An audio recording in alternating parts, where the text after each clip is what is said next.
Hallelujah. Praise the lord. దేవుని నామానికి మహిమ కలుగును గాక. ఆమేన్.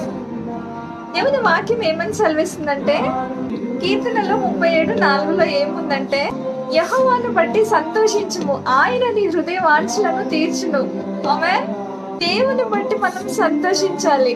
ఈ లోకంలో మనము దేని ఆధారం చేసుకొని సంతోషించకూడదు, కానీ దేవుని నామాన్ని బట్టి మనం సంతోషించినప్పుడు ఆయన మన హృదయ వాంఛలను తీరుస్తాడంట. అందుకే దేవుడు ఇప్పుడు యోహాను 16:24 ఏమంటాడంటే, మీ సంతోషము పరిపూర్ణమగునట్లు అడుగుడి, అది మీకు దొరుకును అని ఆయన వాగ్దానం సెలవిస్తుంది. హల్లెలూయా. మనము ఆయన నామం పేరిట ఏది అడిగినను ఆయన మనకి దయచేవాడిగా ఉంటున్నాడు.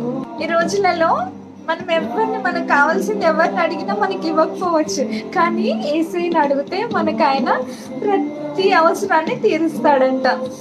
ఆయన నామంలో మనం ఏది అడిగినను ఆయన దయచేవాడిగా ఉంటాడు.